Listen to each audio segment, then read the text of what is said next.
I have two questions, in fact, one about education and one about corruption. The first question is that excuse me. I listened to a photographer last week in National. He's been in Afghanistan for 20 years for National Geographic, and he has always advised against building schools for females because they kill the teacher, the Taliban kill the teacher, and they behead the children. So it's very negative, of course.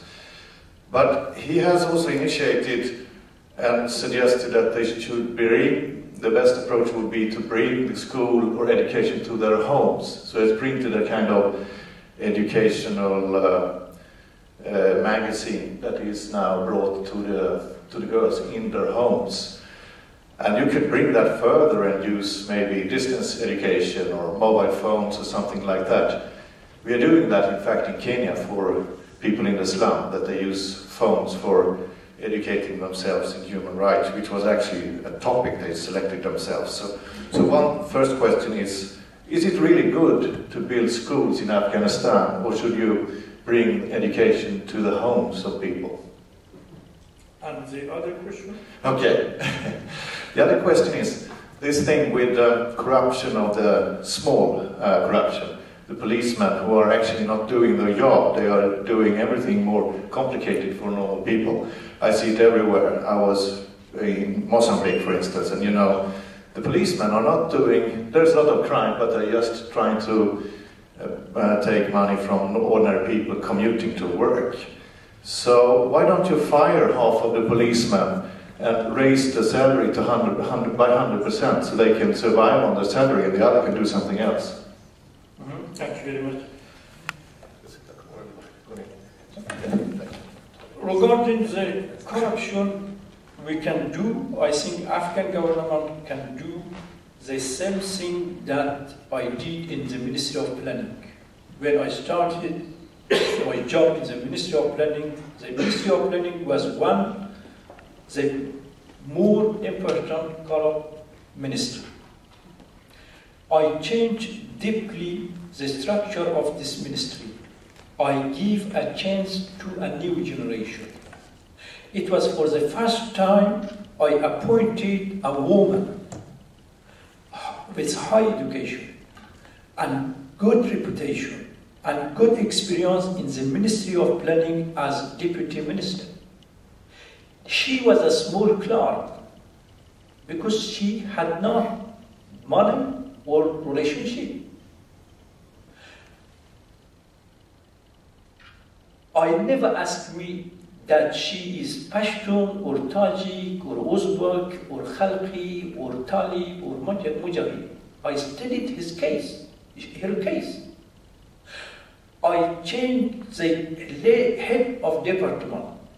I appointed 10 new head of department, that 4 were women, young women and young boys with high education, good reputation and good experience in the Ministry of Planning. And I say to every employer of the ministry, if you ask money or take money, you cannot stay 1 hour in my ministry. If Mr. Karzai supports you, you cannot stay here. If you are the brother of Afghan president, you cannot stay here. But I say, I know that your salary, it is not enough for life. It was the reason that all my salary and my money as minister, I spent to create a restaurant. I give a very delicious lunch every day to 400 employees without take 1 Afghan. Each Afghan minister has a big budget for the decoration of his office, for the other element, or for go to travel around the world. I use this money to help the employer of Ministry of Planning. We find the discrimination. We give a new chance to a new generation with new idea. And I help regarding economic and finance problem, and we stop the corruption in Ministry of Planning. We can do it in Afghanistan.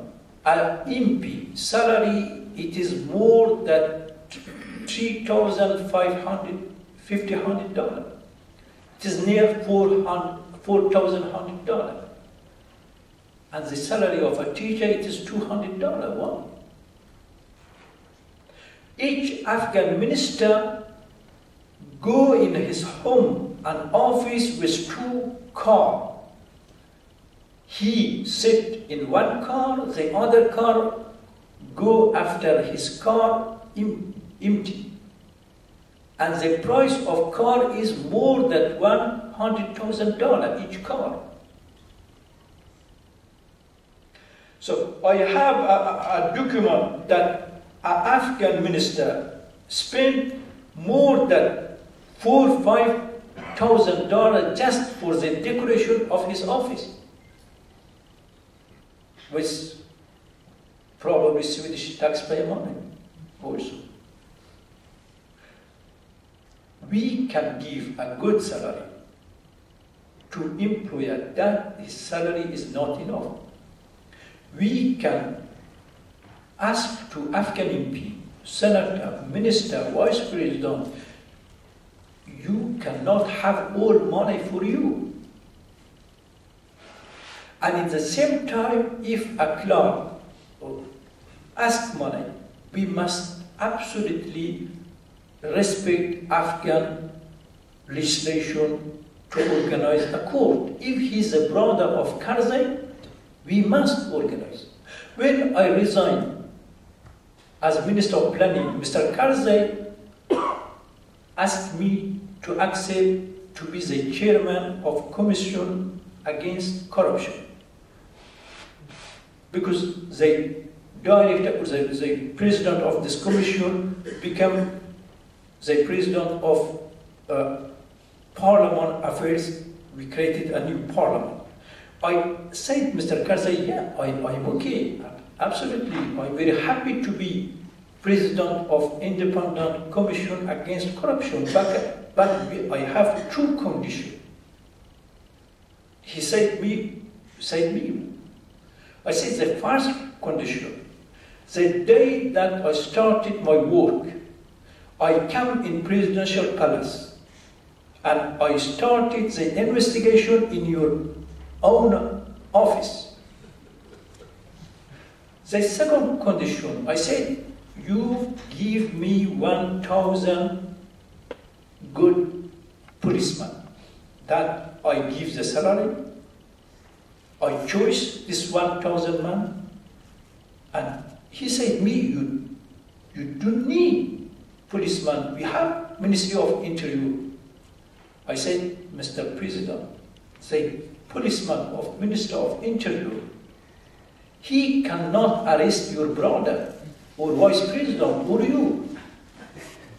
I need a special force that if I have enough document about you or brother or your vice president, I give order to this special force to arrest you. And he said me, if I accept this condition, in fact, you take our state. And it was the case. So I'm absolutely sure that it is not possible to fight corruption if we don't change deeply economical element, cultural element, and political element in Afghanistan. The Taliban destroyed the school. But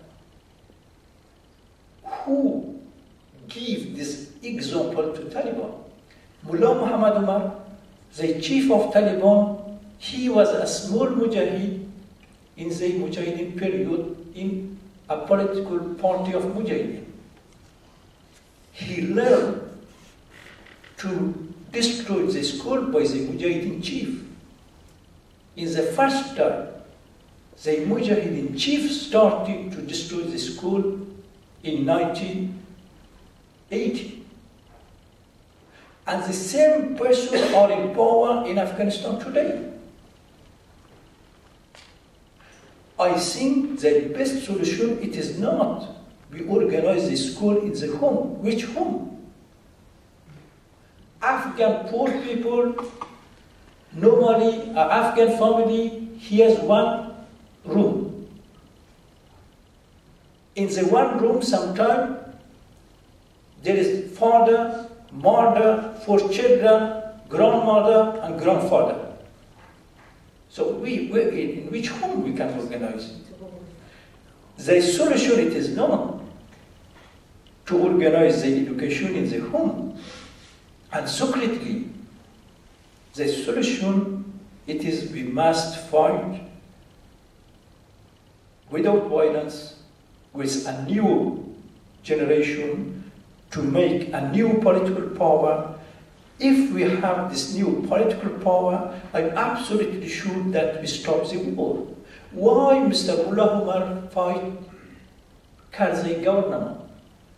Because Mr. Karzai and his chief of government, they killed the thousand Taliban in the civil war. As the Taliban leader killed the thousand Mujahideen in the civil war. So if Mullah Omar is in power, Mr. Fahim or Khalili go in the mountain to fight. If Mr. Khalili or Fahim or Karzai is in power, the Taliban go in the mountain. It is time to finish with both. Why Afghan people must be led by Taliban or chief of Mujahideen or chief of communists? Now the big discussion, it is the peace in Afghanistan.